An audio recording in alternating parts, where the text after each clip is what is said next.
Bueno, un ataque que sin duda generó la molestia de Donald Trump, que llamó a Vladimir Putin a decirle detente.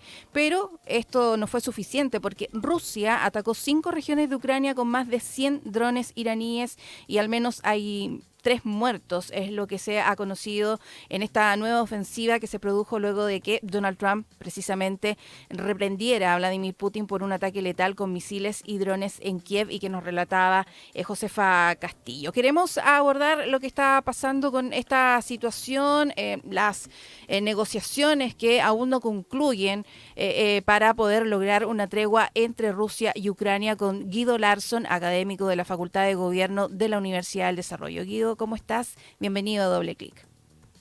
Hola, ¿qué tal? Muchas gracias por la invitación, un gusto hablar contigo. Igualmente.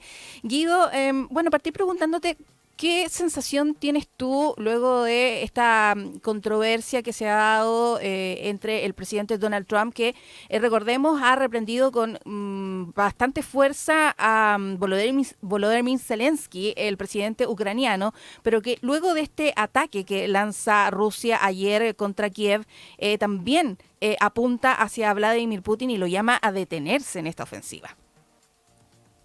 Mira, yo separaría tal vez el análisis en uno, la dimensión retórico-comunicacional, algo que ha sido obviamente muy común con relación a Donald Trump. Dos, respecto de la realidad internacional con vistas a lo que tú decías al inicio, particularmente la posibilidad de un cese al fuego. Y tres, lo que está ocurriendo en el frente de batalla, que a veces hay disonancia entre estos distintos mundos. Entonces, respecto de lo primero, yo creo que sigue una línea muy común, a mi modo de ver al menos, en torno al estilo, el tipo, el modo, el contenido, que los mensajes de Donald Trump, eh, eh, que la manera en que Donald Trump modula sus propios mensajes, es decir, con un alto contenido retórico, sin mayor grado de sensibilidad diplomática. Esto obviamente una continuación de la manera en cómo él aborda la realidad política materialmente hablando. Sin más allá, todos recordamos la forma en que humilla al propio Zelensky y cómo tiene estas oscilaciones con relación a la manera en que aborda Putin.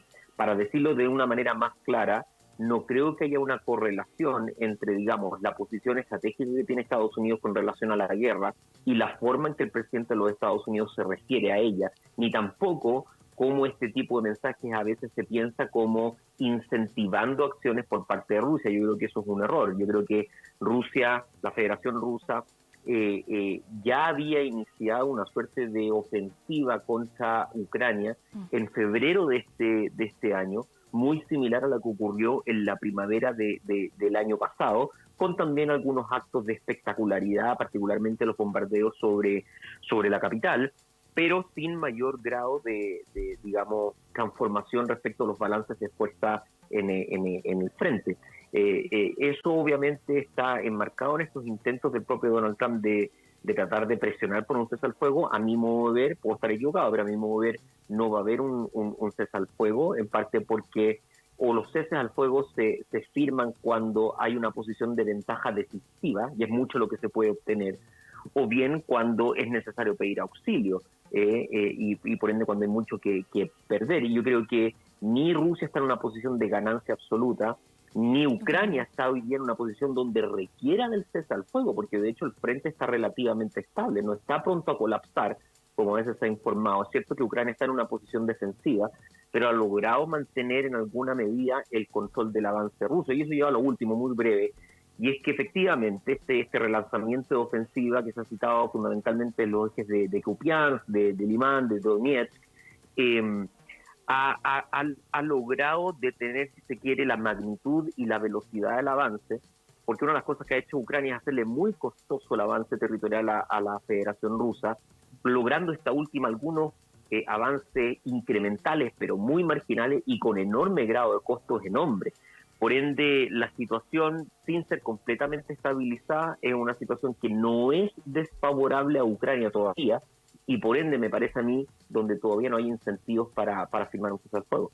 Claro, y en momentos también en que, como tú decías, Estados Unidos busca tener esta injerencia para una tregua entre Rusia y Ucrania, pero no de buena onda, como uno podría decir, ¿no es cierto? Aquí hay intereses creados con respecto a Estados Unidos, que el republicano fue muy crítico con los costos económicos o el financiamiento que hubo durante la administración de Joe Biden para poder ir en ayuda de Ucrania, y ahí de alguna manera lo que está buscando Donald Trump es poder recuperar o parar esa entrega de recursos, pero al mismo tiempo también tener algún tipo de ganancial. Sí, claro, yo creo que hay una aproximación bien cortoplacista por parte de Donald Trump y siempre con el símbolo peso casi grabado en su frente. No hay que olvidar de que cuando él invita a Zelensky a la Casa Blanca, se discute, al menos esto es lo que se informa, nunca ha podido ser probado, Mm. pero se discute respecto de la posesión estadounidense de reservas de minerales, también de litio, De tierras que raras. hoy, claro, de tierras raras que tiene la propia Ucrania.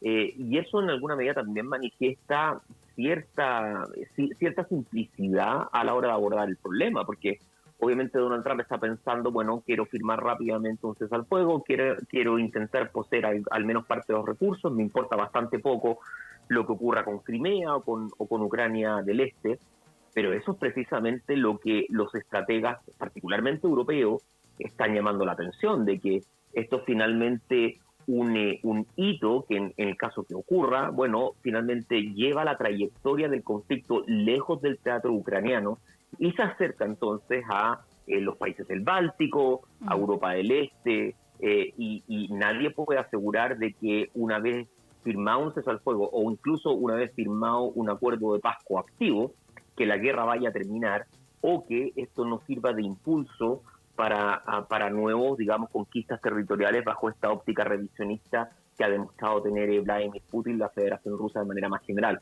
Entonces creo que esta simplicidad y este cortoplacismo ha sido peligroso por parte de Estados Unidos. Creo que ha sido el enfoque, es difícil salir de ahí, pero tal vez por esa misma razón ni Zelensky ni los europeos están convencidos, particularmente el primero, digamos, en ningún caso va a firmar un acuerdo que suponga la adquisición por parte de la Federación Rusa de entre el 10 al 20% del territorio, además de la península de Crimea. Eso yo creo que está fuera de toda discusión. Claro, bueno, Crimea es precisamente uno de los focos que están puestos precisamente en estas tratativas, en estos acuerdos que se buscan lograr una región que fue anexionada ilegalmente por Rusia en el 2014 y que Ucrania no está dispuesta a reconocerlo. Pero fíjate que hoy día estaba leyendo también información de que Ucrania de alguna manera abre la puerta a hablar de su territorio para lograr la paz. El alcalde de Kiev, que es rival de Volodymyr Zelensky, sugiere por primera vez que hará falta renunciar temporalmente a partes del país.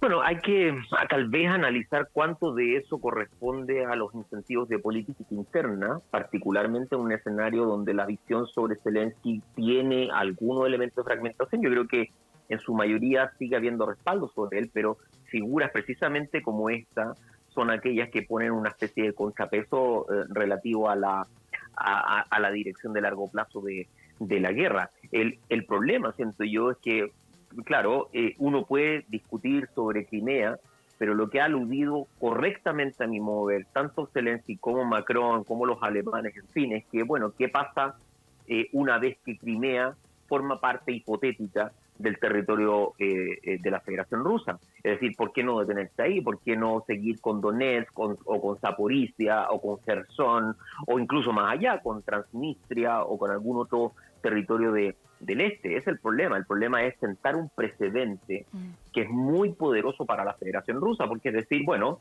me tomo un territorio, logro contener las críticas políticas y de todo tipo por un par de años, incluso me puedo ir a la guerra, es una guerra que yo puedo resistir perfectamente, guerra que por lo demás es muy crítica por parte de los europeos, porque los europeos han tenido que financiar la guerra y la Exacto. opinión pública europea ha estado cuestionando este asunto, digamos, de manera muy muy significativa. Y lo va a seguir cuestionando si seguimos también en esta dinámica de la guerra comercial, en donde de alguna manera ya estamos viendo repercusiones a nivel económico y va a seguir teniéndolas. O sea, no cabe ninguna duda, no es lo único.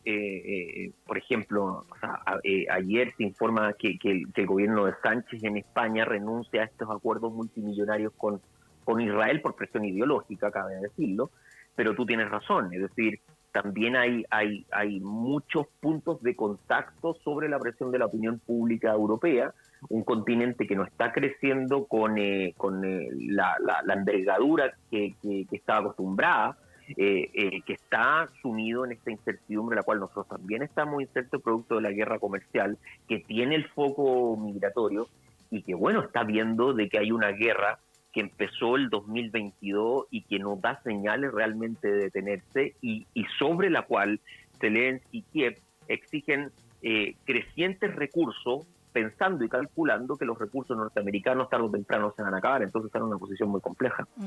Guido, y en ese sentido, hablando de complejidades, ¿qué también tan complejo puede volverse el escenario? Porque hoy quizás estas tratativas de poder llegar a un cese del conflicto, a una tregua, están guiados por Estados Unidos, pero ¿qué pasa, por ejemplo, con otros países como Francia, el propio Reino Unido y también la injerencia que podría tener China, Corea del Norte?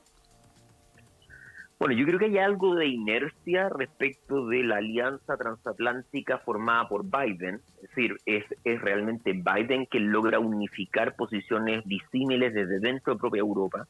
Y yo creo que en alguna medida los equipos que se forman ahí mantienen esa inercia con su salida y debiendo acostumbrarse a un poco a Donald Trump. Pero acá también cabe constatar lo difícil que es la posición. Por un lado, los europeos no quieren alienar a Donald Trump, saben que tiene una epidermis muy sensible y saben que se enfrentan a riesgos reales desde el punto de vista arancelario, lo que obviamente implica una amenaza enorme, no solamente una amenaza para los productores vitivinícolas italianos, digamos, o franceses, sino que, por ejemplo, la industria automotriz alemana, digamos, y la industria mineral británica, etcétera.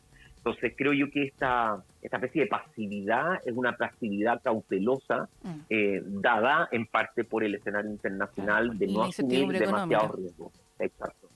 Pero por otro lado, sobre todo desde el punto de vista del Parlamento Europeo, que no es algo que tenga tanta visibilidad como la política nacional, efectivamente se ha concordado de que es necesario hacer un esfuerzo adicional con la guerra. Es una de las razones por las que yo diría el 80% de los países miembros de la Unión ha anunciado que va a incrementar sus gastos de defensa, donde una parte de ese gasto está destinada finalmente a apoyo militar indirecto o sobreabastecimiento de sistemas que puedan eventualmente ser negociados con los ucranianos, y todo bajo la perspectiva de que es un poco el problema, hay imprevisibilidad, no sabemos si el apoyo estadounidense se va a mantener, se va a disminuir o incluso se va a acabar. Y si eso ocurre, bueno, ahí cambia completamente el panorama, porque entonces la debilidad ucraniana se va a hacer notar mucho más de lo que se ha sido notado hasta ahora. Sí. Vamos a ver qué es lo que pasa en el transcurso de los próximos días y quizás habrá alguna conversación entre Donald Trump y Volodymyr Zelensky en el marco de lo que van a ser los funerales del Papa Francisco. Bueno, es posible, son instancias donde al menos conversaciones informales se pueden llevar a cabo. Creo que Zelensky no ha renunciado, más allá de la humillación, a tratar de mantener cierto grado de apertura y cordialidad con Trump, porque sabe que lamentablemente para él depende del apoyo financiero y militar de los Estados Unidos. Claro que sí. Guido Larsson, académico de la Facultad de Gobierno de la Universidad del Desarrollo, haciendo este doble clic. Muchas gracias, Guido. Que te vaya muy bien. Gracias.